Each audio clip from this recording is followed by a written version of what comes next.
key for us to put it in God's way. So please, let's put our hands. We need a volunteer to give us the opening prayer, please. Yes, sir.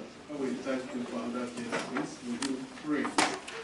We thank you because of the actions we are taking for our nation. We thank you for the concern all across the world about the future of humanity. Lord, we pray as we brainstorm, as we deliberate, as we plan, as we strategize, let our counsel stand in Jesus' name. Now we pray peace for this country. We pray sustainability for this country. We pray for the institute shall be from glory to glory. For in the name of Jesus Christ we pray. Thank you. Oh, Allah, the most beneficent, the most merciful. Commit this program into the hands of the Almighty. Pray He guides and lead us through for the deliberation. We pray at the end of it, we have cause to glorify the Almighty. Bismillahirrahmanirrahim. Alhamdulillahi Rabbil Alamin. Ar-Rahmanirrahim. Maliki Yawmiddin. Iyyaka na'budu wa iyyaka nasta'in. Ihdinas siratal mustaqim. Siratal ladzina an'amta alaihim ghayril maghdubi alaihim waladdallin. Amin. Subhana rabbika rabbil izzati amma yasifun. Assalamu alaikum. Alhamdulillahi Rabbil Alamin. You would agree with me that one of the things that's part of the culture we have imbibed is that we cannot start a program like this without giving the safety moment. So I'll give the safety moment. We're at NECA house on the 2nd floor. There's no planned fire drill or emergency drill for today. So if you heard of an alarm or someone shouts fire, fire, please let's walk down the stairs. Please do not use the elevator. Walk down the stairs to the right and gather at the monster point that's in front of the building. If you need to use the restroom, please just get out to the door, walk down to the right, the extreme right. There's a door before the last door. You see the restroom for both the gents and the ladies there. We're in a country, Nigeria, and we cannot move on with such a program without acknowledging the country. So we're taking the national anthem now. Please, let's rise. The second stanza, which is also a form of prayer.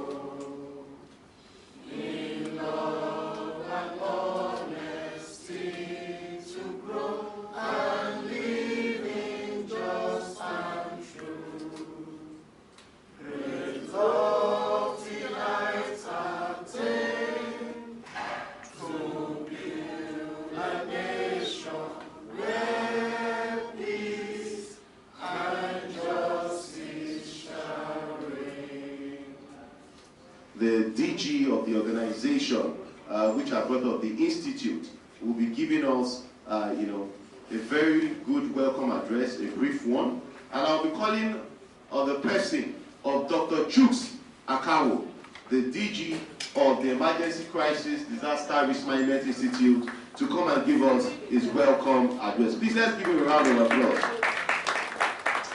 Yeah. Good morning, everyone.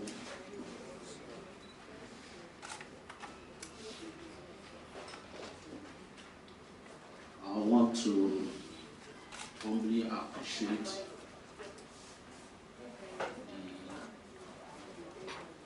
the Chief of Naval Staff, Vice Admiral Awangambo, who is our distinguished guest of honor here. He will be represented by the officers, FOC Western Naval Command, Rear Admiral Yakubu Wamba. They are very close. They are very close within the environment here. And we also have Vanessa Fala, the Director of ILO Office for Nigeria, Ghana, Liberia, Sierra Leone, and Liaison Office for ECOWAS. She is being represented here by Mr. Stephen Agugwa, the National Project Coordinator for ILO Climate Actions in Nigeria. We also have in our midst here the Honorable Commissioner for Environment and Water Resources, Lagos State, is being represented here too. Militaries and the DGs here present. I humbly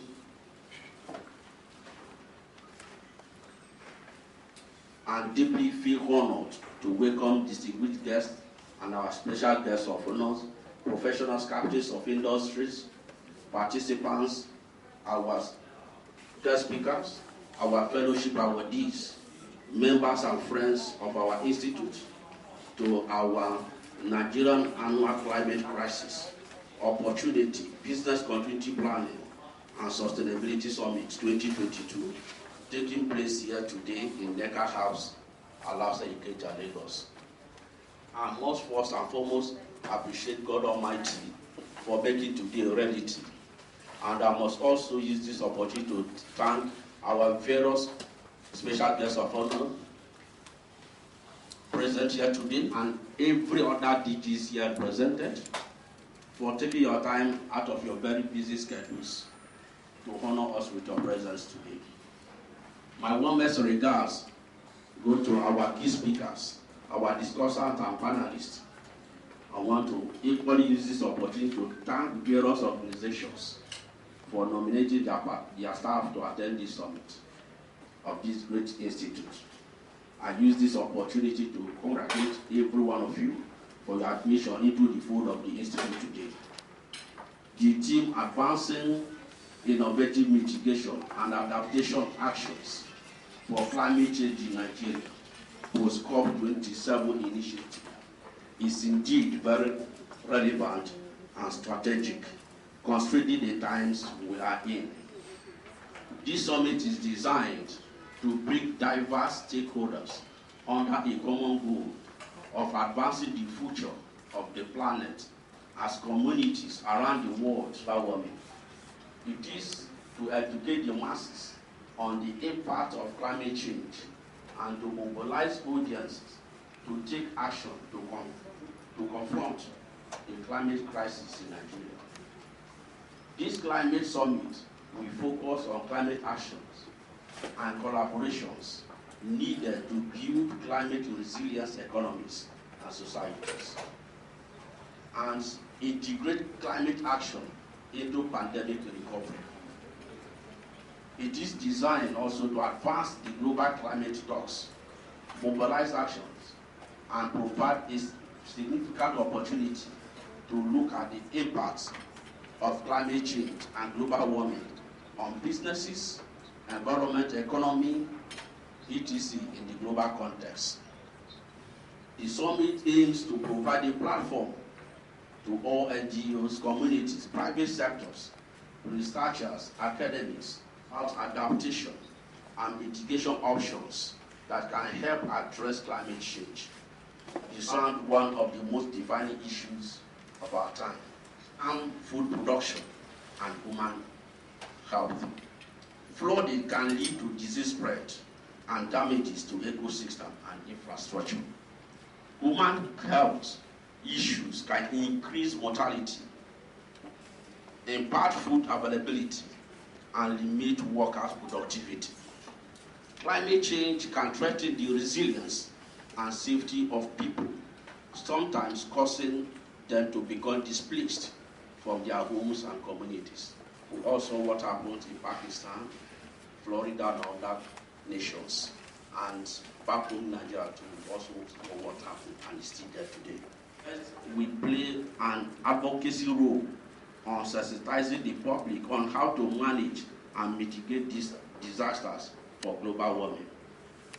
Furthermore, the summit is programmed to seize opportunities for climate-proofing critical infrastructure and operations in the economic sectors. You may recall that Paris Agreement recommended the full participation of the organized private sector in order to reach the 2050 zero carbon targets. In addition, climate change mitigation and adaptation depends on finance and technology, which are in the exclusive domain of the organized private sector. The outcomes of COP26 and COP27 shall be analyzed on the implications on the business sectors in Nigeria and West Africa at large. The summit will also explore concepts on business continuity solutions crisis and recovery management.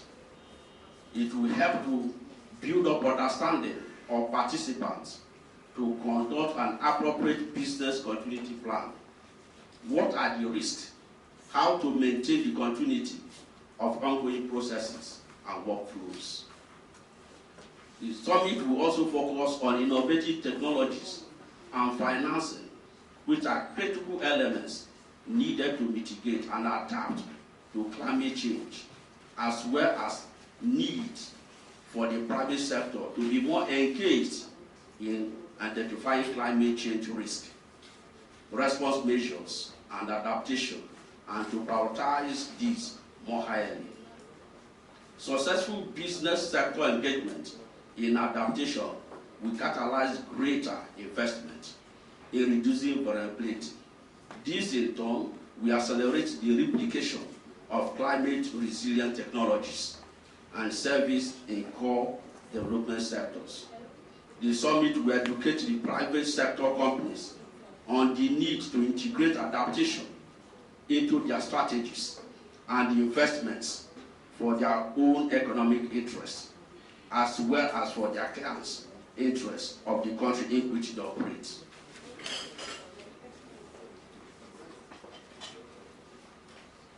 This summit today will feature events such as keynote address,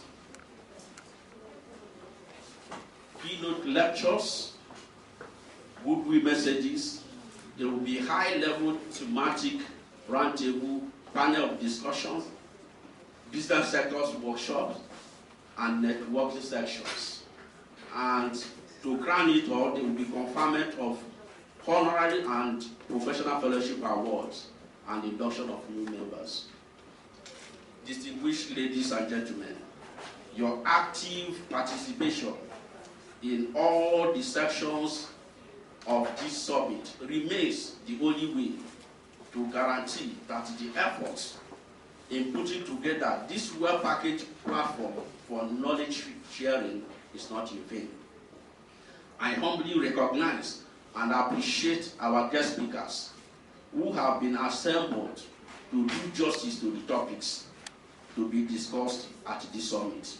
Your reputation as fountains of knowledge guarantees that there will be thoroughly enlightening sections for everyone present, and ultimately it will be an extraordinary experience for everyone involved. As I conclude my speech, I would like to restate that the recent climate crisis and development in the world, generally and in Nigeria in particular, demand strong partnership, and this can only be successfully executed collectively. Recognizing that emergency crisis and disaster risk management is multidisciplinary field, is multi-sector, the Institute is in collaboration with the International Emergency Manager Society teams in Belgium. We are also in collaboration with the International Association of Emergency Managers, IAEM, USA. We are also in working relationship with Bournemouth University Disaster Management Center in UK, Avon Academy Israel, and other institutions, not to mention the ones here in Nigeria. We are into providing international disaster management education programs, international certifications, local and international continuous professional development programs, and senior executive disaster management courses designed to build the capacity and competencies of frontline disaster responders and managers. Please, aimed at creating disaster management and preparedness awareness, and training our members to be world-class disaster management professionals. But I cannot achieve this on my own. Hence, I want to seek this opportunity to appeal for targeted collaborations with the federal, state, local government, organized private sectors to help drive the Institute to lofty heights. The Institute is charting a course aimed at ensuring it remains ahead of the curve in the digital era, to remain a key contributor to the growth of the disaster and emergency management industry. Our president will be gracious enough to sign the bill into law. And once that is done, you will not have this opportunity for direct membership registration again. Please take advantage, get your form, register, and start up the process. Next year may be too late. Please take note that when disaster strikes, the time to prepare has passed. Thank you for listening. You know, to recognize and bring to the high table some of our eminent leaders, professionals that we have here, and of course, our distinguished guest, Director of Research and Training, NIMET, and representing the Director of Captain Chris Najomo. Please, you're welcome to the high table, please. Please, let's clap for our people, our distinguished guest. Also be calling on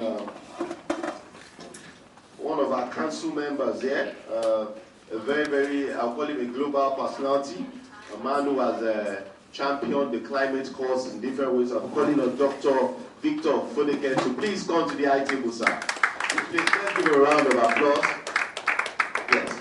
I'll also be calling on the representative of the DG of NTA, Mr. Abubakar Salil Dembos, the Deputy Director of Marketing.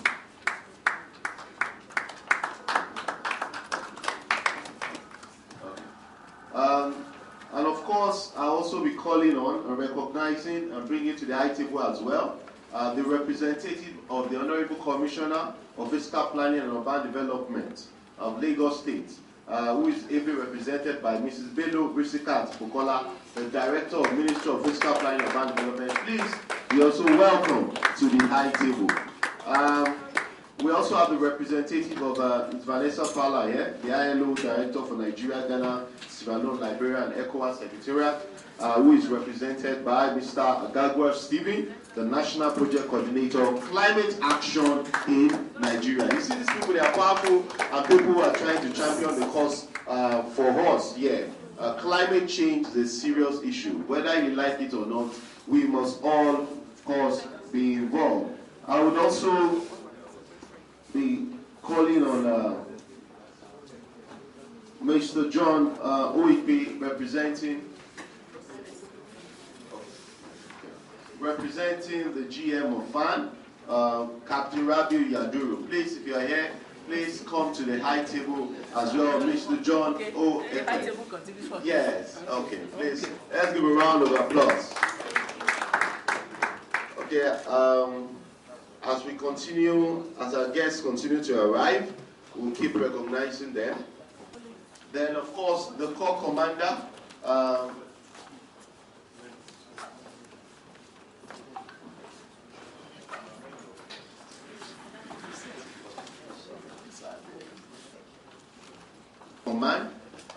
who is representing the Chief of Naval Staff, Rear Admiral Yakubu Wanga. Please, let's give a round of applause. Give him a round of applause.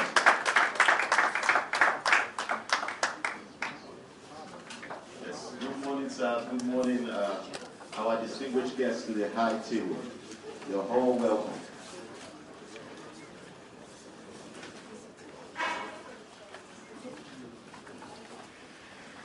All those that are present on that table, and of course, my mentor, the father of climate change in this country, Dr. Victor, I celebrate you.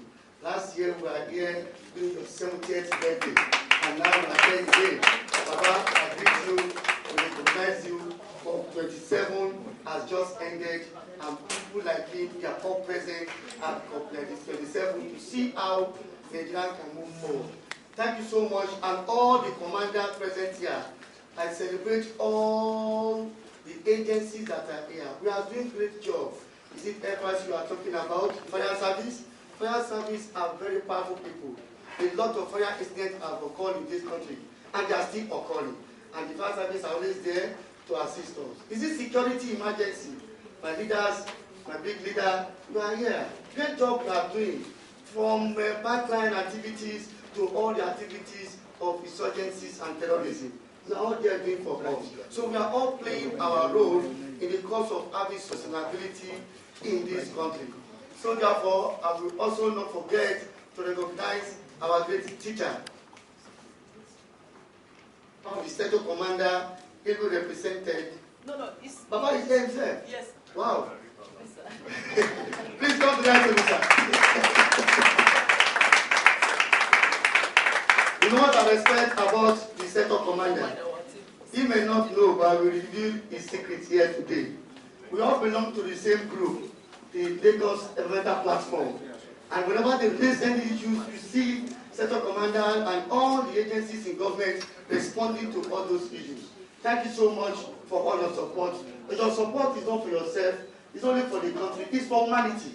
Our role is for humanity, and thanks so much for all those at table. I won't forget my teacher, of course, our former DVC of Covenant University, a professor of repute, a professor of leadership, Prof. Charles, I greet you. I celebrate you, Prof. And all the members of the table, we celebrate you.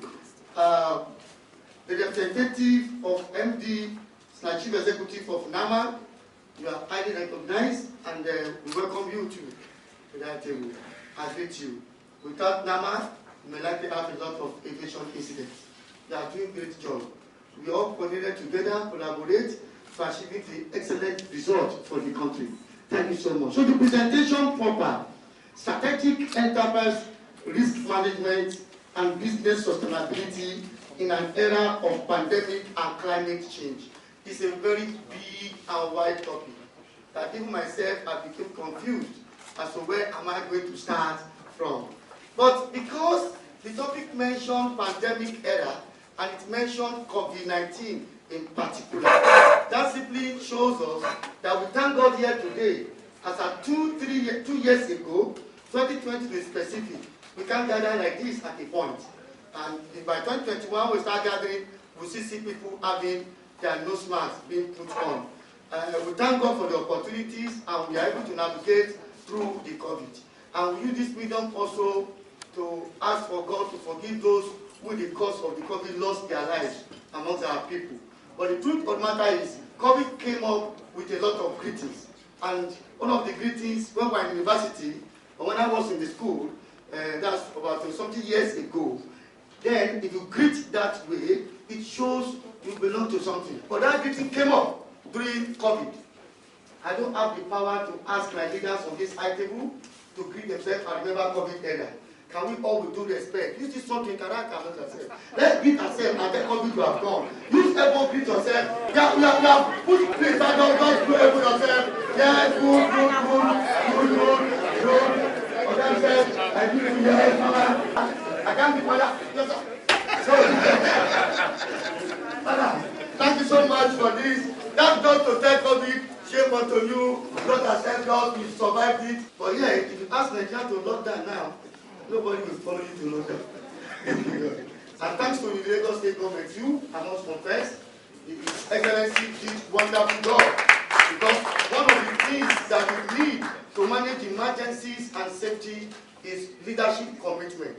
And that is put in section 5, that is clause 5 of ISO 45001-2018. It's also in clause 5 of ISO 2301-2019. It's also in clause 5, the same clause 5 of ISO 14001-2015. The governor took charge with the minister, with the commissioner for health, Professor Abayomi, and they tried their best to ensure that we navigated through that period. We celebrate the governor for doing this. So therefore, I'm going to move very fast. The topic here, I'm going to talk about sustainability because it is mentioned in the topic. I'm going to go to what are the things we should understand about it. Then I will end it up with climate change and impact. I cannot give total lecture on climate change.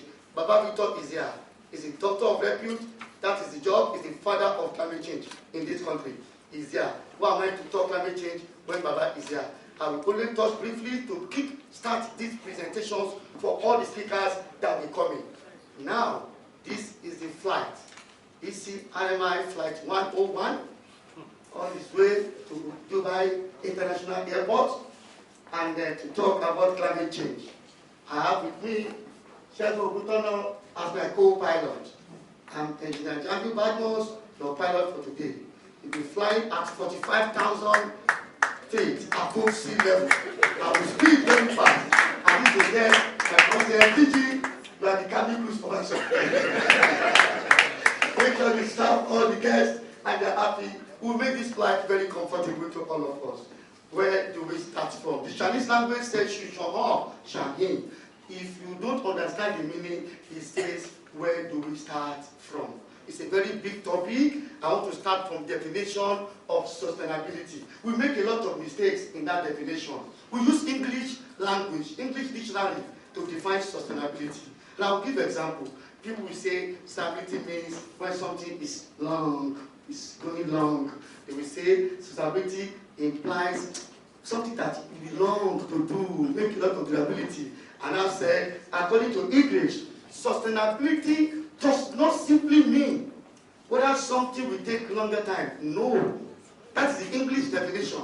But the way our leader taught us, when we start from sustainability, you have to go to the 1987 definition from the United Nations.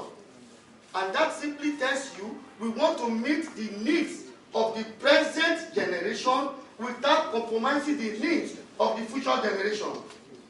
That's the real meaning.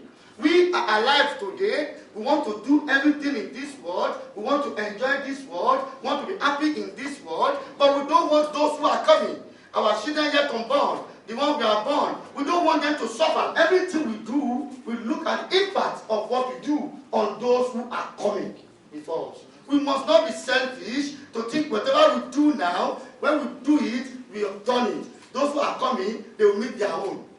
No. We must be thinking anything we do, no matter how good it is, even infrastructural projects, we must put into consideration the impact it will have on those to come. Sustainability is beyond only environment. It is very big and wide. It is beyond environmentalism. And that is why when you talk about the key drivers of sustainability, there are 3 P's. For you to say you are sustainable, whether in your business, organizations, even as individuals, 3 P's are very essential. The first one is the people. The second one is the planet. And the third one is the prosperity, which is the profit. Any business today that come and say, my company is sustainable, if you don't have those 3 key elements, you are not sustainable. And the first is the people. The people are your staff. The people are the community. The people are your customer. The people are regulators. These are people that interact with your business. If your staff are not taken care of, it will cause more harm to the organization. So staff, people, is very critical. Then the planet. When you take the planet and choose the way you like, it becomes problem. That's the environment part of sustainability. If you are here today, we see flooding, we allow flood to affect our business, we'll be out of the business. If you are here today, as we do in Lagos, the government has built a lot of channels. Me and you, because of our attitude, we take all this bottle plastic, we drop it on the floor, where they fall, they go to the channel, they block the channel, and that water look for where to go, it comes back to us. That is what we call environmental part. An example that we can know. So we are the one that destroy the environment, and then it comes back to us and beat us in a very deadly manner. We now complain, there is flood, who blocked the canal? It's me and you. Engage waste management, you will not engage. Instead, you put all your waste, you dump inside canal. And when the problem starts again, it affects all of us. These SDG goals, they are all interconnected. When you talk of one, you can lead to many. And that is why when people shout so much about climate change, people think, why? It's only climate. Forget that climate can cause hunger. If climate has issues with us, if climate change can lead to flooding, and all your farmland have been flooded, how we get food to eat in the country? So climate change has a lot of impact. So these SDG goals, we are supposed to meet up every of the goals target by 2030. It has 17 goals and of course 169 targets all together. And the truth of the matter is all of us have agreed in the United Nations that we can achieve this. And that is where we are going. And with all these goals, please take note, it is all about universality. These goals can apply to your company, can apply to the world, can also apply to cities. Lagos State, as a case study, is a mega city now because we have over 10 million people. That is the rule, UN. Now we are going into smart city. Now using technology, Internet of Things to operate. So therefore, all these rules apply from cities to schools to companies, and you can integrate them into your system. So it's easy because they are interconnected. Automatically, if you don't have good water to drink, you start having cholera, you start having dysentery, and that goes to address SDG number 3, which talks about health and well-being. By the time you look at that one again, and you start suffering, no food, no water to even plant your crops, you start suffering from hunger and poverty. 1 and 2. So that is how they are all interconnected, all these SDGs, from 1 to 17, and 17 ended with partnership.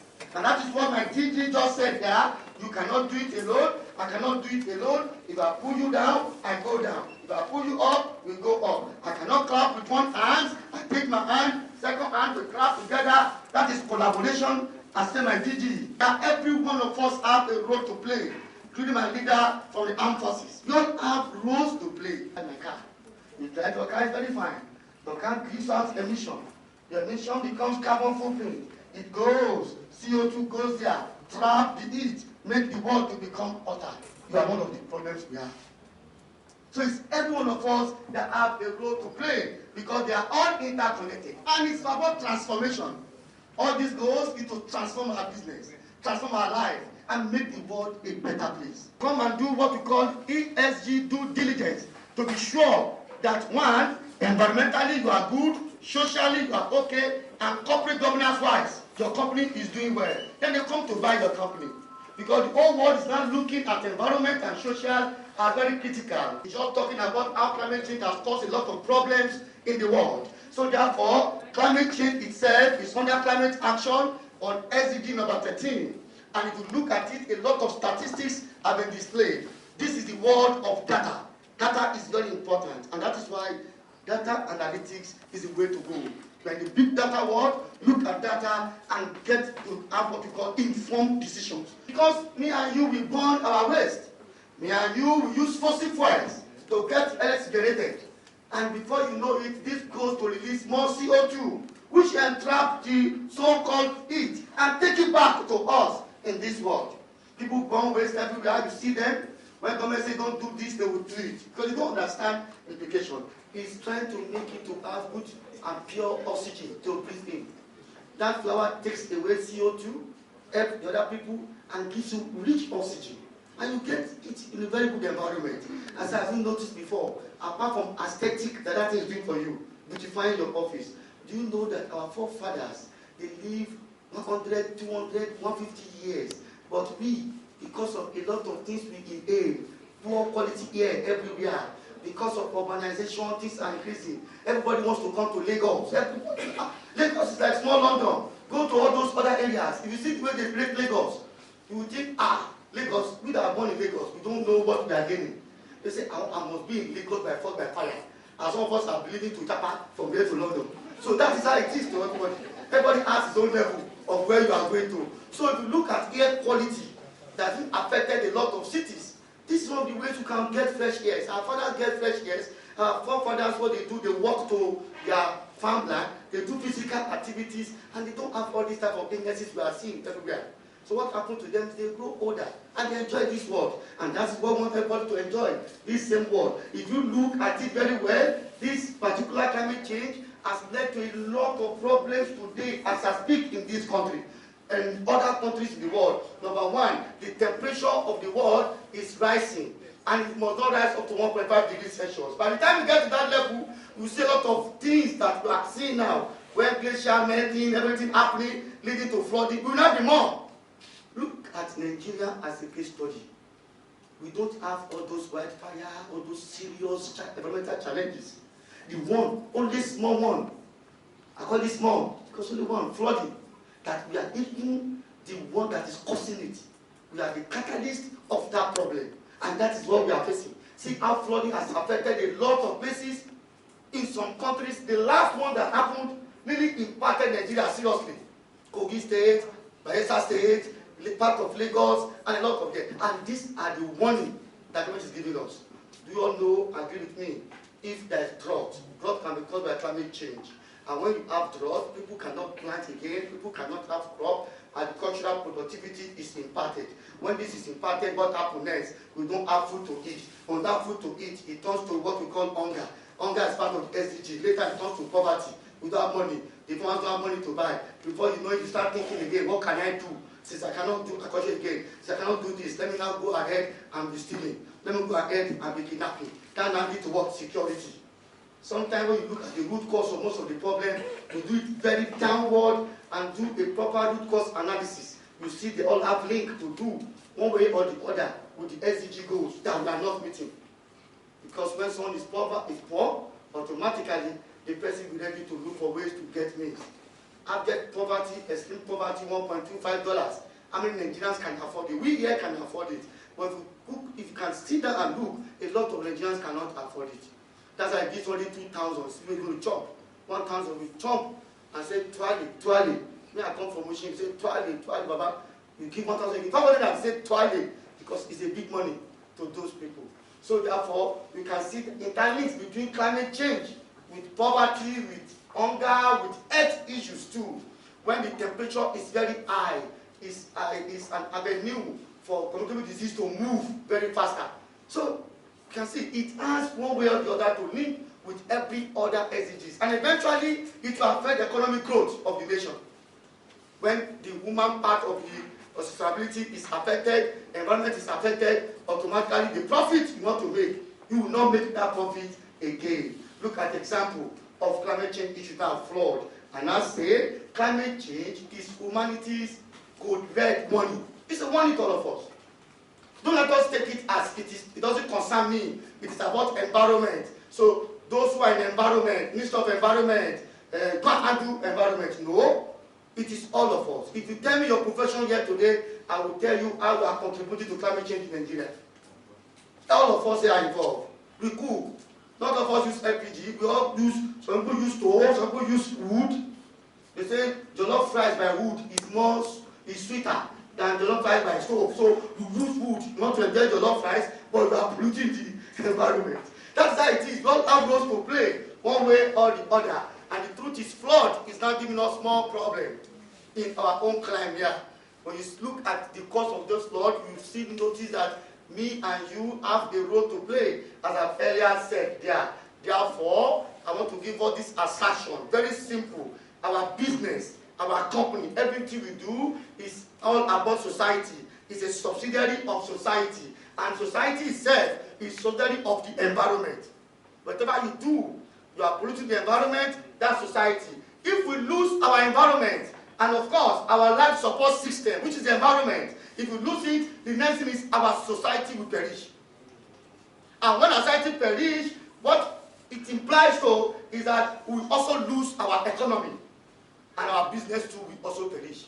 So you can see how I started it from the society to environment. Environment to our business being affected. Our business being affected to us losing economic power. Losing that again, all of us will not perish. Poverty will not increase. We will not start fighting ourselves. You can see the element of sustainability affecting us. And 2020 was a wake-up call. When COVID came, I won't forget COVID period because I remember when COVID first started in China around that 2019. It started late 2019, December or so. And I was in one of the WhatsApp group and they said, you see now, the Chinese people don't believe in God and God has introduced this disease to kill all of them. Somebody said that group. Me, I was just praying that this thing should not enter plane and come to Nigeria. Because when we say pandemic and epidemic, the pandemic, the P in front of pandemic means it has entered plane and go around. I just say this thing must not enter plane, no. It should remain in that their epidemic area. Until when in February it start entering plane and we got to Nigeria and we started facing the challenge. I was involved in COVID-19 in Lagos and I know what it is to move around, to know logistics for supply and everything I was doing that time. And it was very tough. The president of our Niru, His Royal Majesty of Agbolanwo, was then the commissioner for agriculture and was in charge of logistics for movement of goods. It was very tough those days. In the 90s, we were still on the road trying to make things to be done. And COVID-19 came up with a lot of impact on the world of work. One, the remote working. Most of us believe it will not be possible. As at that 2018, we say, work at home, it's not possible, but it's started now. A lot of technology has started now. I don't need to go to hospital sometimes. I can call a doctor, telemedicine. In essence, what I'm trying to say with respect to risk is that COVID-19 comes with its own risk, but it also comes with its own opportunities. That is why risk and opportunities are two sides of the same coin. So anywhere you see people thinking about the risk, please, leaders present here, let's be thinking about what opportunities am I going to get here. And almost today, getting a lot of opportunities from COVID and, shut up his own more money. In any environment that is of a lot of change, risk becomes very important and we must manage our risk. Risk is just the effect of uncertainty on objectives. Whatever you want to achieve in life, the effect of uncertainty on it is what we call risk. Therefore, most of the problem we have is what one of the very great men there said when in Buffett. He said, what we learn from history is that people don't learn from history. And that's one of the problems we have in risk analysis. You must learn from history. And I told some people those days, I said COVID is not really new because we have a similar pandemic in 1918. That was Spanish flu. And they are able to navigate through it. Why not follow simple instruction? Adapt to the change and out of the change. My DG, I have a Chinese language here. He who gets the meaning of this Chinese language go home with 100,000 here today. I'm so sure. Baba, I know you know it, but I don't talk. So simple. DG, I said it before. When disaster strikes, the time to prepare has passed. You just need to speak. Speaking is all about you are hearing, you may not even interpret what I'm saying. I'll give a case study. A professor, not Professor Charles, but a professor. Yeah, Professor Charles, when he lectures you, you will enjoy his lecture for life. But that professor came to the podium like this and started speaking the fundamentalism of the Ikeja approach to the precocious big grammar. Everybody in the audience, they left. Did you understand him? They have their training back already, so they carry their training back. We'll go and read at home. And they left him. Only one guy at the back came from back and came forward and did that. Prof raised up his head. He said, where are my audience? He said, Prof, they've gone. He said, why did you go? Why? He said, Prof, they are not getting your Greek grammar. Prof said, oh, you were a good guy. Are you getting my grammar and enjoying my lecture? He said, Prof, no, I can't get you to. Then why are you waiting? I am your driver, waiting for you to finish and I carry your bag. Then I go. Because Prof was speaking, but Prof was not communicating. When disaster strikes, the time to prepare has passed. Let me tell you one thing to portray what DG said. Membership drive. This is a true life story. I have 9 fellows. And I have, out of my fellows, about 4 international. And I have 5 in Nigeria. These 4 international, one of them is one who's powerful. We call it International Institute of Risk and Safety Management in UK, IIRSM. When I applied for that fellow, did all the exam. They didn't want to give me, but they asked one question. I should name the organization I belong to that is involved in risk. I name one in Nigeria that's risk, pure risk, enterprise risk. They turned it down. To God, I named our own institute here because I'm a fellow. So I just placed that one. And I defended it and they said, they went to check website, they saw Baba's name there, they saw some top people name there, and they said, we give you fellow. I'm serious, to God. You know, I said it in the last program. He didn't know. But when he came to the convocation, I said, look, you don't know what I've done from you now. I don't get UK fellow from this organization. So let's join now. By the time they give the art, Baba, you make money. Just say, 100,000, 2,000. So let's join now and let's be part of this drive to move this our country from a reactive people to what we call proactive people. So start thinking of disaster. When they not happen, we can quickly manage them. It's not when they happen now. That's how we are in Nigeria. It's when we have any disaster now, we will make noise. Social media everywhere. After 2 weeks, we go for the next one to come. Next one to come. We need to start moving, and we that we are here, we are the champion of this. FRC, you are doing great job. Right from time, a lot of programs you do. enlightenment, urban malls, different things. Fire service, we are doing great. Lagos Fire Service, Federal Fire Service, we are doing well. All agencies are really trying their best. But we need to join hands together and collaborate with them. Please, let's plan very well. We need to start looking at our disaster management plan for the countries we have. Let's continue to reject them and don't turn it to ordinary paper. So therefore, we need to sit down and ask ourselves questions. What are the worst things that will happen? That's how you do risk. What are the worst things that will happen? Don't look at sweet things. What are the worst? Then, if it happens, how will it affect us? Then, what are the risk treatments that we put in place? And that's what we call proactive nature of risk management. It's all about being proactive. I know we have challenges, funds, we have challenges, people, attitude, we have challenges, a lot of them, but we can always overcome if we come as one. Because if you look at what Peter Drucker said, he says the greatest danger in times of turbulence is not the turbulence itself, is the way we act. You still act as if business as usual. No, you have to act in a different way. And I want to conclude by going down the flight.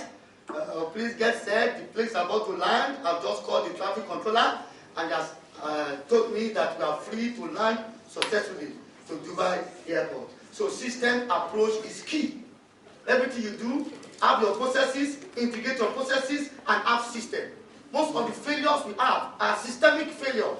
So therefore, put in place your processes and have system. I would recommend two systems for us to have a better foresight and a better choice. And my father, my leader here, has a program under ECRMI on these two choices. We need to join that training. When they start the master class on business continuity and risk management, we need to join. Because you cannot do business continuity without first doing risk assessment of the issue. It is on risk assessment that you're going to get your business impact analysis, which you are going to use and make it your business continuity plan. They are all linked together. So I'm proposing two standards, ISO 22301 2019. That is what we call business continuity management system. Our father is an expert in it, and we have done a master class before on it. And the second part, ISO 31000 2018. That is risk management proper. My DG, we do responsibility. We need to redo that master class again, led by our father, and we need to start making all our members here to understand these systems so that we can avoid systemic failures in all our operations. It has a lot of benefits from what planning things you are doing and making you to think like Steve Jobs. Steve Jobs, look at him. Innovation is the ability to see change as an opportunity, not a threat. When we see little things like this, we start crying. No, just look at that change and bring out something very important from it out. Please, as we are here today, we can also support climate change in our own simple way. Don't waste food. Don't waste food.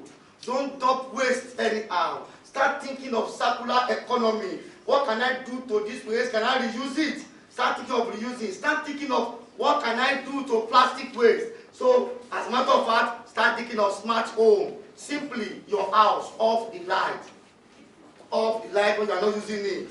In some organizations, they have what we call energy efficiency. You enter the restroom like this, light will on. You come out like this, light will off. Everybody's managing what they have. So it's very important for us to start doing simple energy conservation of the light. Your office has 10-story lift. Cut off the lift from 4 up so that those people can walk more. Do all those things. They are all conservation, methodology. It may be tough for you, but it's also going to affect you as a human being and add value to you. We need to build a better community. In short, a prepared organization is a safe organization. And that's why boys can say, be prepared. And that's very important to us. Therefore, I want to say, landing now, early decisions are very important.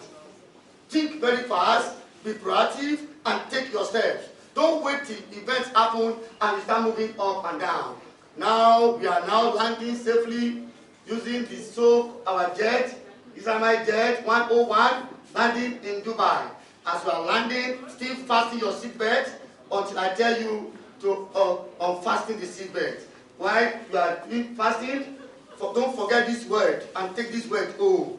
We'll share this slide with you. Look at this word. I want to indulge us with responsibility to let us read read it together. It has one meaning that I always love. Let's go. We do not inherit the earth from our ancestors. We borrow it from our children. It has a deep meaning. It says, don't destroy the world. Your children are coming. Don't destroy it. Do everything to manage this world, so your children will also enjoy this world. On this basis, I want to submit by saying, let all of us here present and those who are in us online, let us all make the blueprint. What is the blueprint? SDG 1 to 17. Let us all make it a better, that will give us a better future. Let us make it a reality. All of us should henceforth from now start thinking on what is my impact on the environment. Am I destroying it? Am I adding value to it? You throw bottle on the floor. Is it a good thing to do? Don't you know that bottle you throw on the floor, you can gather those bottles and sell them, and you make money from it. There's nothing called waste. On this basis, I want all of us, as we learn now, of fasten your seatbelt and make sustainability our DNA. Thank you very much, and God bless you all.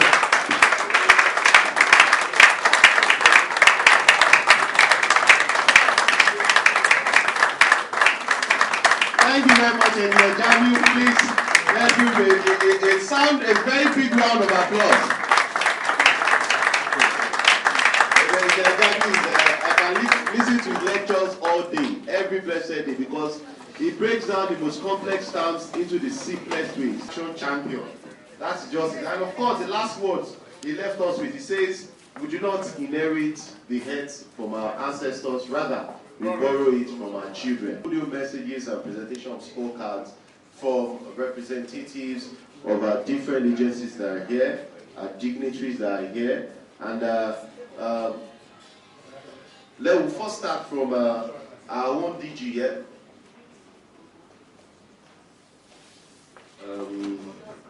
I want to again appreciate the representative of the CLS. You're welcome, sir. And every DD here present are representatives of various organizations here. We have around us, with us now, the representative of ILO. You are welcome, sir. We have representation from NAMA, from NCAA, from FARM. You are all welcome. We have from Federal Fire Service, we have from State Fire Service, and our so that we will not remove me from Special Marshal is also here. So thank you, sir. We want to take up goodwill messages, and we will humbly,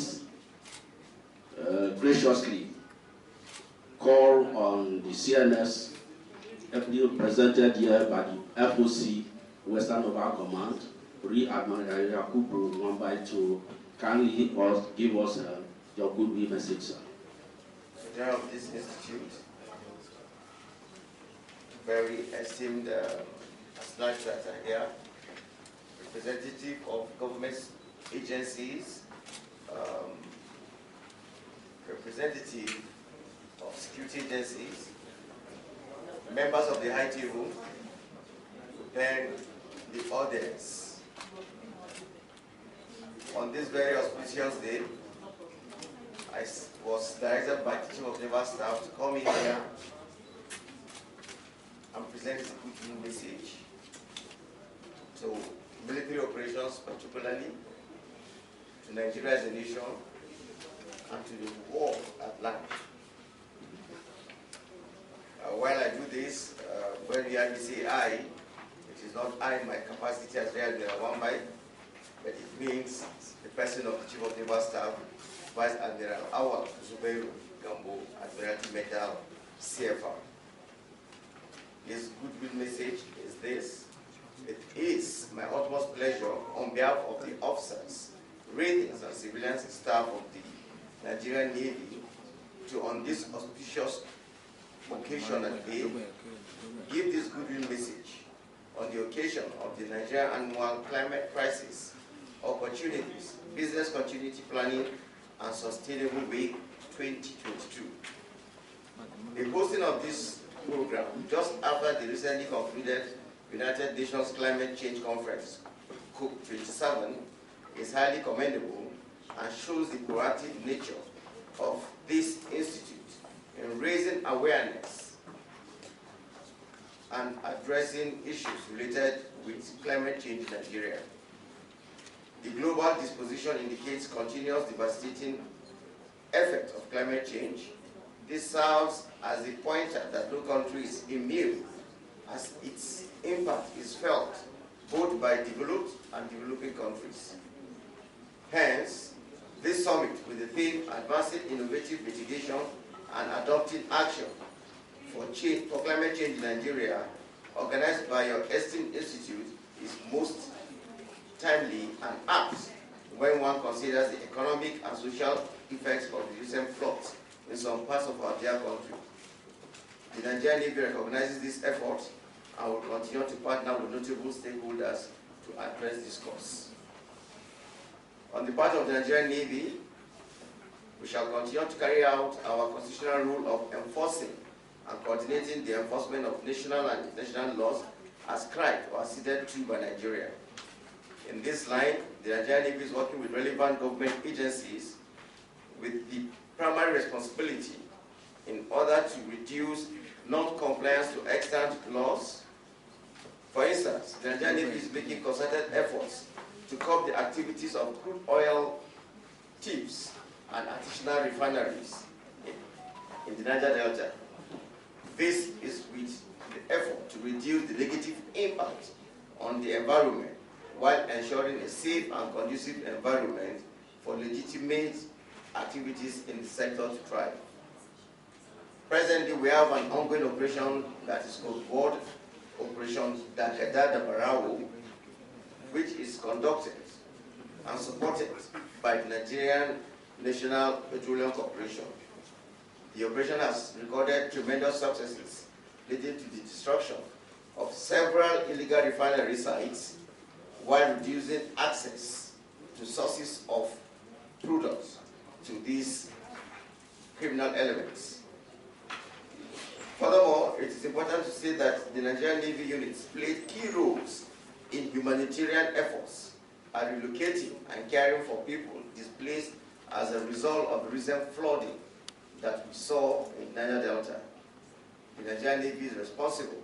The Nigerian Navy, as a responsible service, understands the impact of climate change, having witnessed it daily in its operations in the maritime environment, and identifies with your organization, with this institute, as you strive to proffer solutions at mitigating the effects of these menace. Hence, this summit is deemed as a very timely intervention whose outcome will help change the narrative.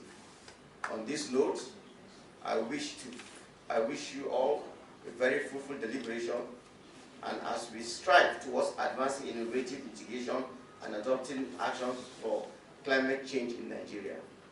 As he said in the Nigerian Navy always, we have a strong word that says onwards together. Thank you all, and God bless. Messages, calling on the representative of the ILO Director for Nigeria, Ghana, Sierra Leone, Liberia, and ECOWAS, Mr. Adama. Please, let's give a round of applause to give a good message. Ghana, Sierra Leone, Liberia, and ECOWAS. And my name is Stephen Aguko. I'm the National Project Coordinator for the ILO Climate Actions in Nigeria. So I would like to stand on the existing protocol to proceed on this event. Can you put on?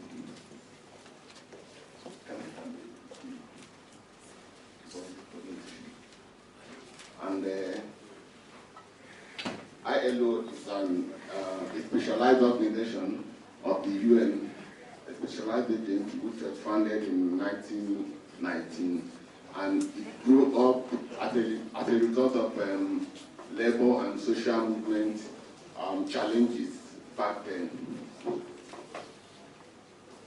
So, specifically, the ILO is advancing opportunities for women and men to obtain decent and productive work in conditions of freedom, equity, security, and human dignity. Also, we can see the we call the tripartite constituent of the ILO, which is the government, the employers' organization, and also the workers' union. These are the three main groups or partners that ILO work with, and of course with civil society organizations, NGOs, and other organizations. So the main mandate of the ILO is to advance labor standardization. We know that different countries of the world have different issues. So what the ILO does is to try to standardize the global labor laws, which also it has been doing in Nigeria, and also to support job creation and decent work, and also promotion of social dialogue like we're doing here today, and promote social security. Then we know that social security deals with emergencies also, where emergencies happen, the government organization needs to come together to kind of help the people to cope with the situation. And ILO mainly supports organization and event in area of capacity building, which we have been doing with the government, with our constituents, and the institutional strengthening. We try to make institutions better. We try to make them function well, and also it helps in policy formulation in terms of labor issues and other issues we deal with. And these are some of the conventions, the ILO global conventions that have been existed from time it was established. And also here we have the ones that Nigeria have also ratified. What we mean by ratification is the one Nigeria have assigned to, and they are putting into law. So these are some of them. Up to today, 42 conventions have been ratified by Nigeria, of which 26 are in force. Most of this information are also on the ILO website. Then for the event we're having here today, basically deals with climate action, where ILO is also working in. ILO is also working in occupational health and safety, social protection, child labor issues, and labor migration, and ongoing partnership in e-waste in Nigeria. These are some of our projects that are related to emergency issues and crisis management and risk.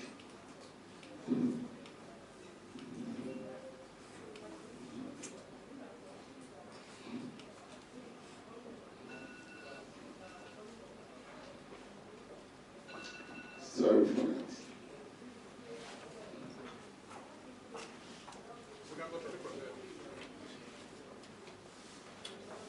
Also looking at the opportunities, and one of the opportunities that is there is that jobs will be created in dealing with climate change, in mitigating climate change. These jobs are what we basically call green jobs. So that is the main area the ILO is looking at. And also, in the 2019 United Nations Climate Action Summit, it also initiated the Climate Actions for Jobs.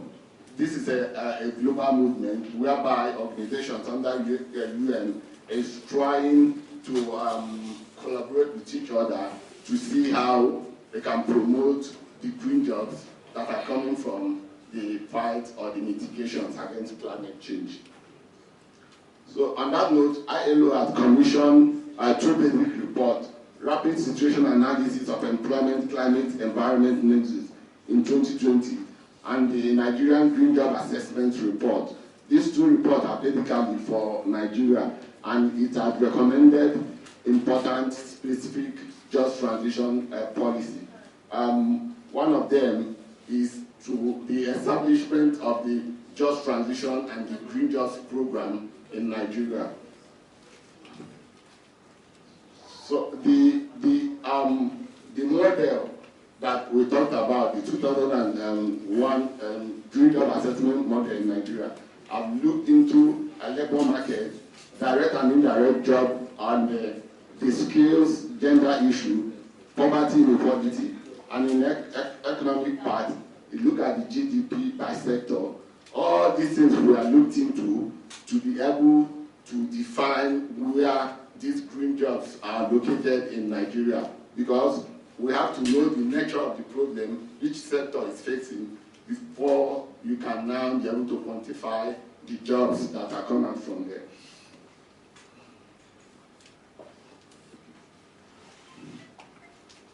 So these are the graphs that indicate the jobs and how much you need to put in per $1 million to be able to get to some of these quantity of jobs. For instance, we say that skill training for we can get 12 million jobs if we put $96,000 million per year in the sector of renewable energy. So it's a kind of the statistics and data the model has produced. So these are some of the recommendations that we're also giving from that model, which are also being implemented in Nigeria. And also, the ILO is also active at the COP27 event, where it hosted the first Just Transition Pavilion. And these are the partners that are working with ILO on this Just Transition issue so far. And also, we have occupational health and safety. And these are some of the scorecards and the achievements that have been done, the training and the capacity building that are going on. We know that occupational health and safety directly try to prevent accidents and incidents in organizations. Work with the government to provide social nets for organizations. Also, we have the issue of child labor. One of the issues that have arisen there is to try to prevent children from street hawking and preventing child labor issues. We are educating the institutions that are involved in this to be able to manage this situation better. We are accelerating action for eliminating of child labor, which has been very active in this issue of child labor. You know that the issue of climate change has also forced people to leave their country to work in other places.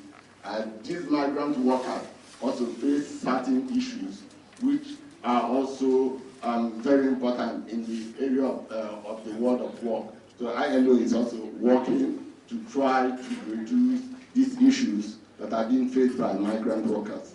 So try to promote the issue of e-waste management. We know that we easily use our phones and our electronic gadgets and we throw them away anywhere. This issue is creating awareness.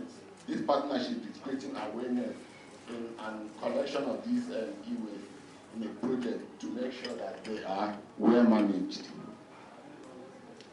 So these are the organizations that are involved in this e-waste program. Or the project that ILO is doing in this area is also contributing to national sustainable development.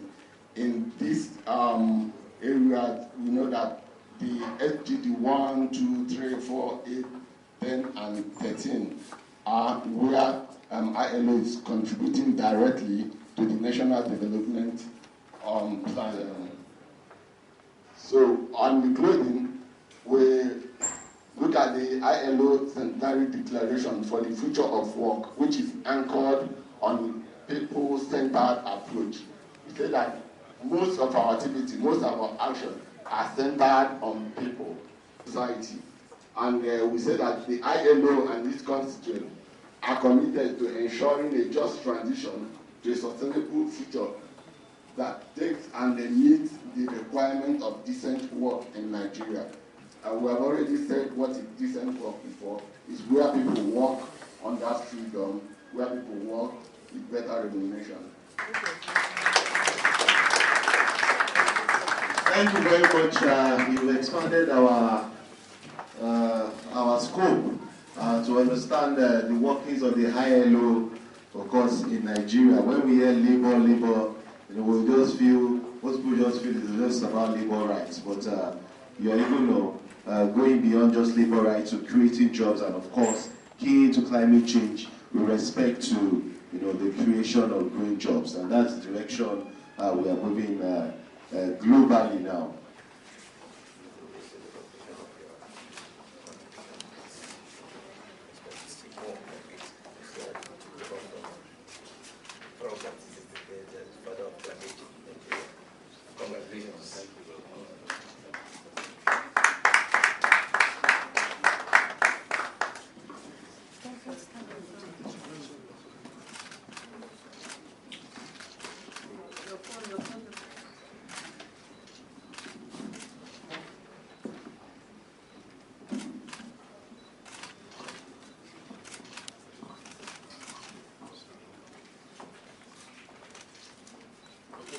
The high table, can we quickly? Federal Prime Service, please join, please.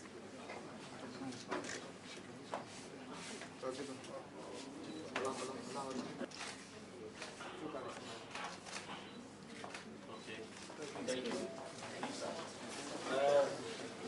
Our officers on uniform, please, road safety.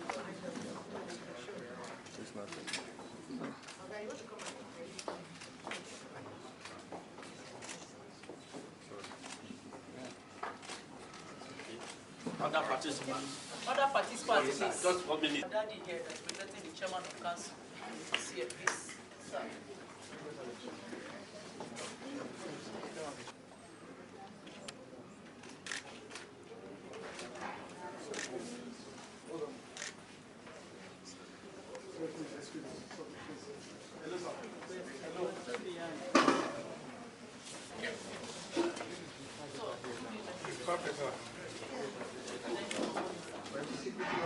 Urban Development, Lagos State, Engineer Bambushe Martins.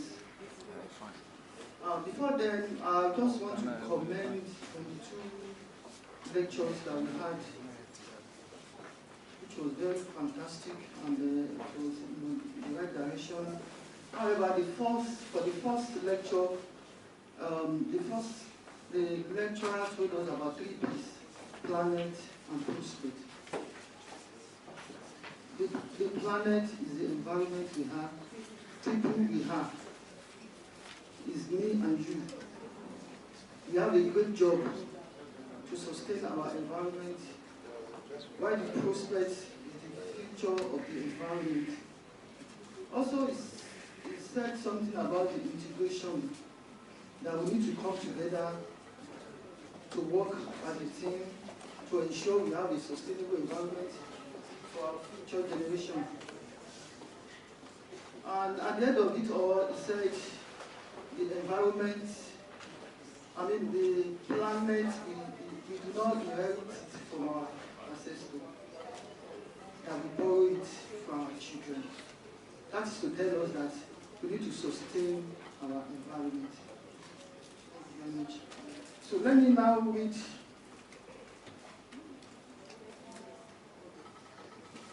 Honorable Commissioner's goodwill message.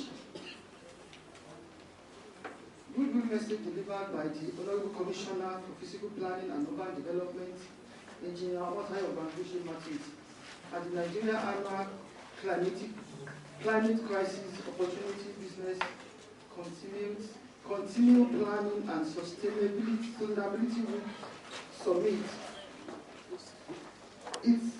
I'm reading on behalf of not me. It is a great honor to be invited as a special guest at the occasion of Nigeria Annual Sustainability Summit, theme Advancing Innovation, Mitigation and Adaptation Action for Climatic Change in Nigeria. I felicitate the Institute and strongly encourage sustenance of this summit. In addressing the theme of the summit, it is important to note the potential impact of climatic change. The impact of climatic change on building construction should not be underrated, because building is very vulnerable to climatic change, and drastic effects of this are increased risk of collapse,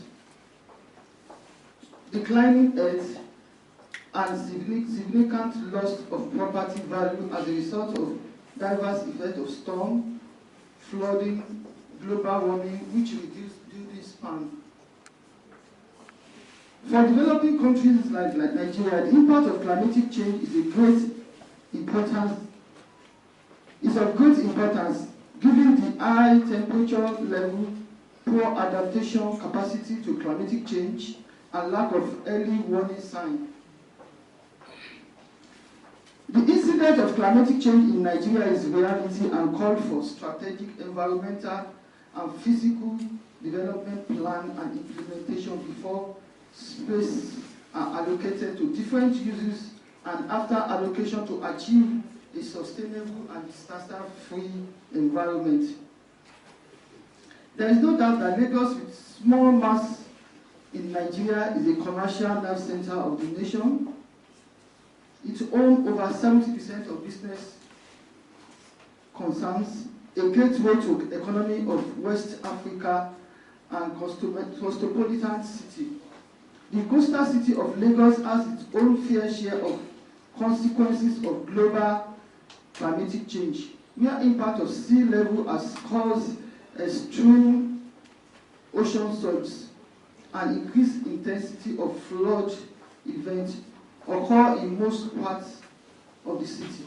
Thus, Lagos is most vulnerable city to impact of climatic change in Nigeria. Another environmental concern in Lagos is perennial flood experience in most parts of the city, which became a great concern for town planners and the environmentalists. In addressing this, it is important to note that the existing drainage master plan of Lagos State must be appraised and reviewed to ensure no blockage of drainage channel and water courses in Lagos State. This also called for public participation and enlightenment in enforcing environmental regulation and monitoring.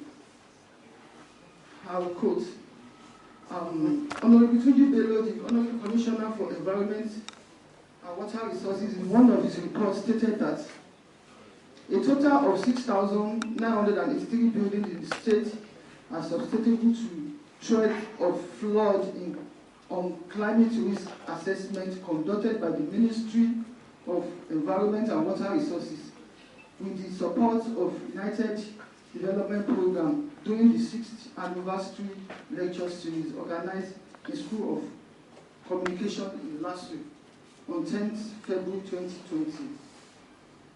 It is also important to note that the geometric rate of rapid urbanization and building construction has considerable effect on global greenhouse gases emission.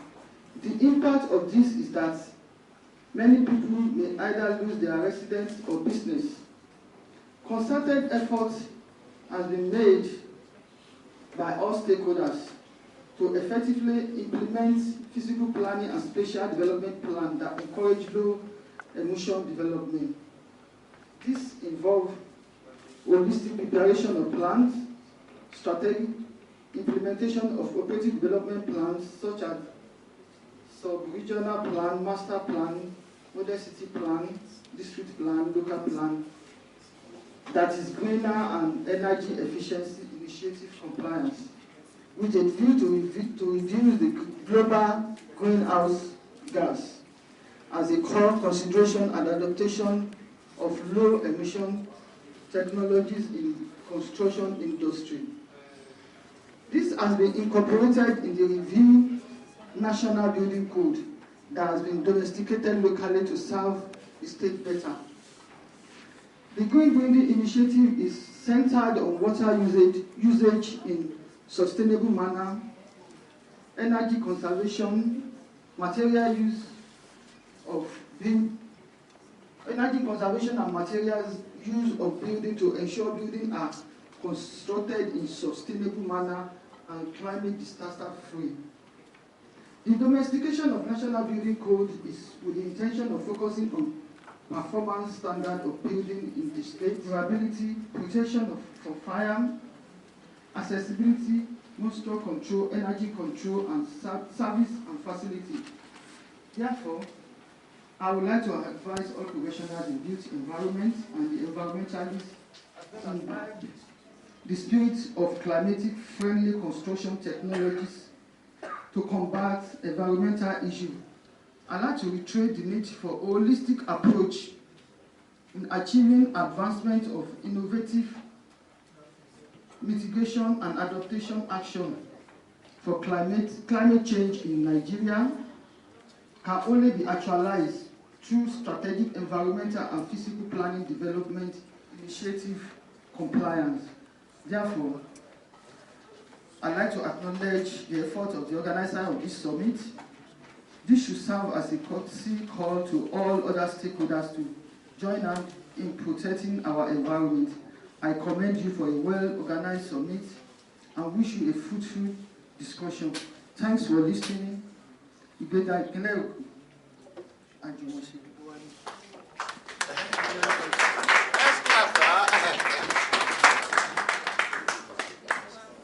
Thank you very much, Ma.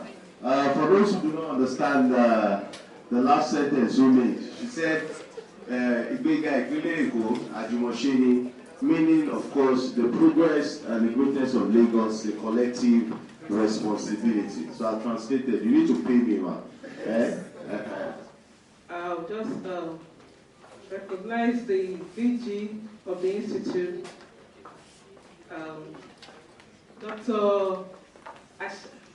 Chooks, the representative of the Council, the Sectoral Commander of the Federal Road Safety Commission, the representative of other organizations, all DGs represented, and all notable members of the ICEBO.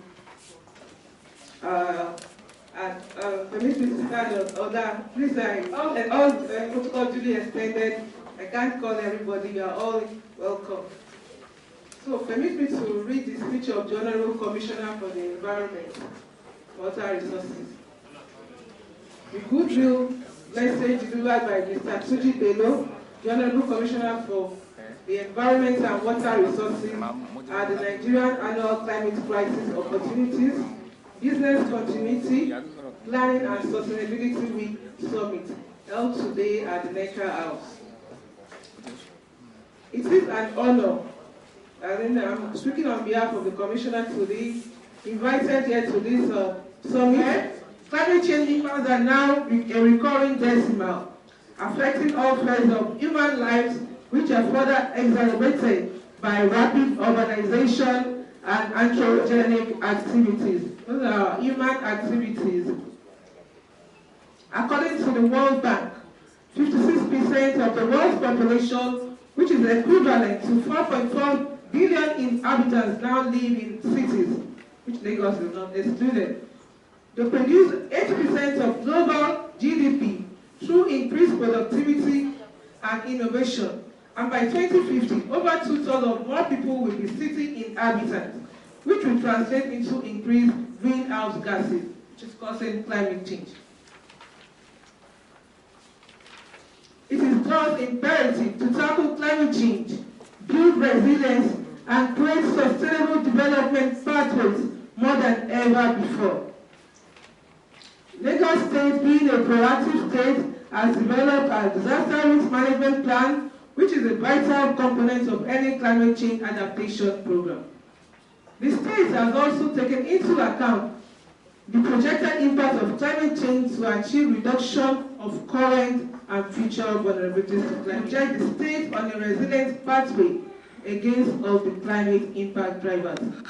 Vis-a-vis the sea level rise, the extreme precipitation, extreme heat. Lagos Climate Adaptation and Resilience Plan is focused on addressing resilient infrastructure and public spaces, resilient communities, and protect vulnerable groups, predict risks, and improve crisis response.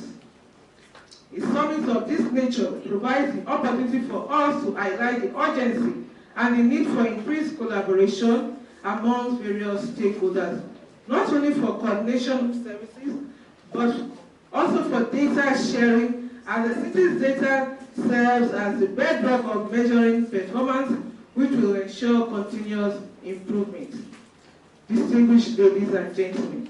Suffice to say that in our quest to increase the momentum of implementing climate mitigation and adaptation actions through innovation, the need for valuable and valid data cannot be overemphasized. This is where collaboration with professional institutes like yours has become inevitable.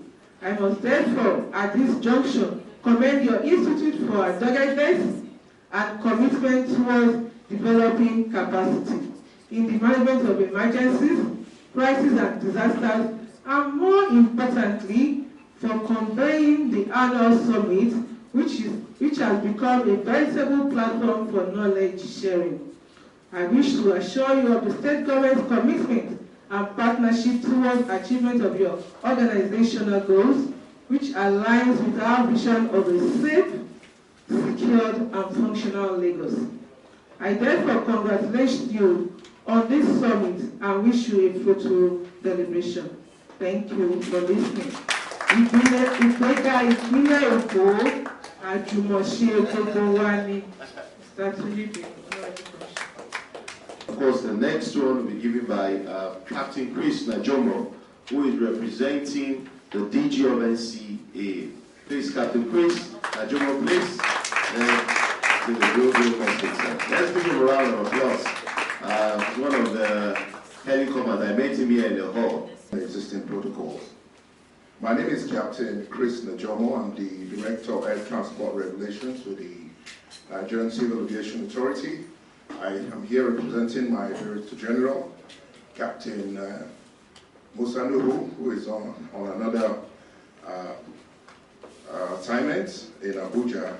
I had to fly in this morning for this thing. I'm supposed to be delivering a lecture. I'm going to compress the lecture because I was given a paper to deliver on his behalf, and that is what I'm going to do. I'm delighted to be here on this approach making the summit. I thank the organizers of this summit for their initial topic, climate change and aviation issues, challenges and solutions, which I have been requested to speak on, cannot be overemphasized. Climate change refers to the long-term changes in the climate that occur over decades, centuries, or longer. It is caused by rapidly increasing greenhouse gases in the Earth's atmosphere. The heat-trapping gases are warming the Earth and the oceans, resulting in rising sea levels, changes in storm patterns, altered ocean currents, changes in rainfall, melting snow and ice, more extreme heat events, fires and droughts. Ladies and gentlemen, it is pertinent to know that the phenomenal and steady increase in passenger and aircraft movements have also led to an increase in greenhouse gas emission. Greenhouse gas emission.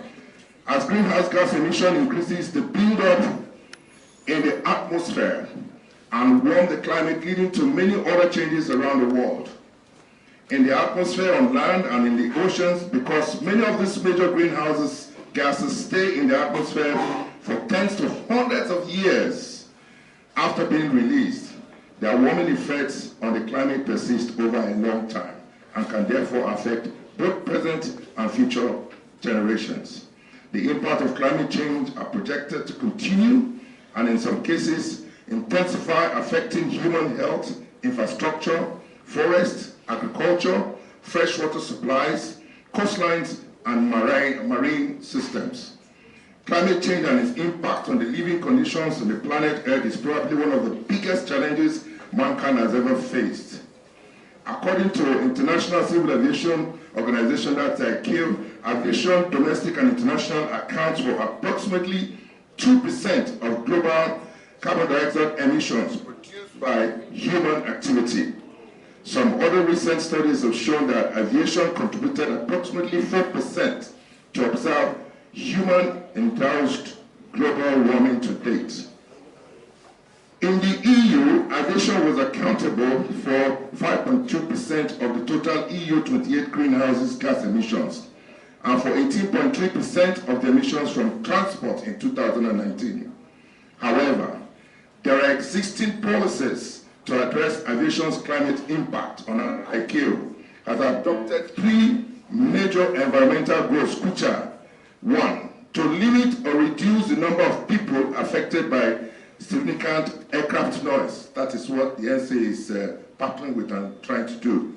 Global annual average fuel efficiency improvement of percent until 2050, and medium-term global aspirational goal of keeping the global net carbon emissions from international aviation from 2020 at the same level. The government has put in place an action plan which sets an aspirational goal to improve fuel efficiency baseline by an average annual rate at least 2% per year. To this end, ladies and gentlemen, Nigeria officially submitted a state action plan to ICAO on carbon dioxide emissions reductions activities for international aviation in December 2015 to address these issues.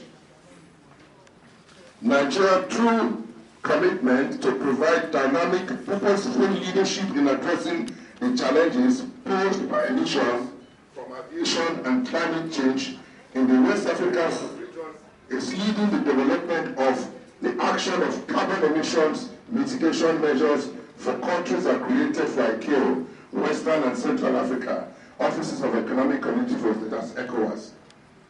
At this junction, it is pertinent to note that the collaborative efforts towards emission mitigation in Nigeria are made through this speech by this lecture by reminding us all that everyone has a part to play in this response to climate change.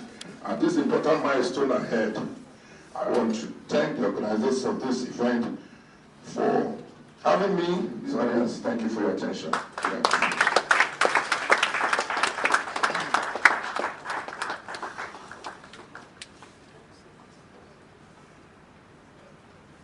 Thank you very much. Please let's give him another round of applause. Duty calls in Ikeja, so he couldn't make it. So, he said, this goodwill message by Captain Hans Miadudu, Managing Director, Chief Executive of Federal Airport Authority of Nigeria, presented at the 22nd edition of Nigerian Annual Climate Crisis Opportunity, Business Continuity Planning and Sustainable Development Week Summit, organized by Emergency Crisis and Disaster Management Institute today, 30th of November, 2022. He said, it is my pleasure to deliver this goodwill message at this year's edition of the annual summit. My first comment will be to say that your team of this year, which is advancing innovative mitigation and adaptation action for climate change in Nigeria, through COP27 initiative, is timely, particularly in view of our recent experiences of floods in over 22 states of the Federation. One might indeed agree that this is though not the first time we experience flooding, but one of this year has proven to be more severe and of greater devastation impact in our economic life and properties. It's no longer news that the reality and negative impact of climate change are being felt globally and locally, despite the fact that Nigeria is not among the highly industrialized nations of the world whose industrial activities contribute severely to climate change. So as our attention is focused on the challenges of flooding, mitigation and its impact, we also need to keep the issue of drought, erosion, extreme temperature, and sea level rise in mind. As we are aware, several human activities such as cutting down trees without replacement, burning of fossil fuel, and improper waste management contribute to environmental disaster. That your institute has created time to discuss these issues with a solution-based approach, which I'm sure through our community will be pivotal to helping government refine its policies on emergencies, crisis, risk and disaster management is highly commendable. After all, crisis and disaster managers, by virtue of their profession, are the ones saddled with the hands-on responsibility of helping those affected in terms of mitigation. You will thoroughly, through thorough deliberations. The recent concluded 27th edition of Conference of Parties to the United Nations Framework Convention on Climate Change, held in Egypt, further highlighted the need for concerted efforts to mitigate climate change on the one hand, and to adapt to the effects of the change on the other hand. So finally, we'd like to do summary of this scorecard on climate change.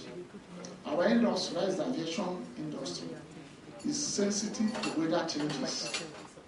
This means that the industry is at high risk if urgent action are not taken to prevent further emission of carbon and other greenhouse gases into the atmosphere. Use of alternative fuel, sustainable aviation fuel, is one of the options the industry is maximizing to reduce this carbon footprint. As an airport operator, the Federal Airport Authority of Nigeria has joined the League of Global Sustainable Airports that are actively committed to managing carbon emission from their operation through the Airport Carbon Accreditation Program. The Airport Carbon Accreditation Program is the initiative of Airport Council International to achieve zero carbon emission from airport operations globally. The Murtala Mohammed Airport has been satisfied for one of the levels of the Airport Accreditation Program certificate. We have extended this to other international airports, so it's in process at other international airports, as well as working as a just to achieve certification for all our airports.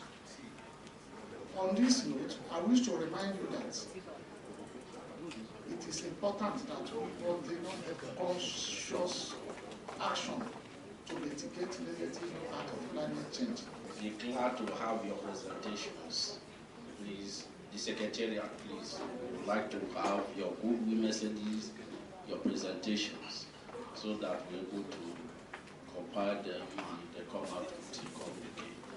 This is a product of the collaboration between the Center and the Institute. Climate change is a very serious issue. Some of us in the academia have argued that there is no climate change, and I'm sure that will spark interest in this work. It's a debate for another day. My impression about climate change is climate variation. Fantastic. That's the debate that I would want us to go. Okay? And whether it's a climate change or it's a variation in climate, the consequences are there. And the consequences are what should interest us as professionals. And I'm glad that we are here to adumbrate on some of those challenges and the prospects that are associated with climate variation. For purposes of this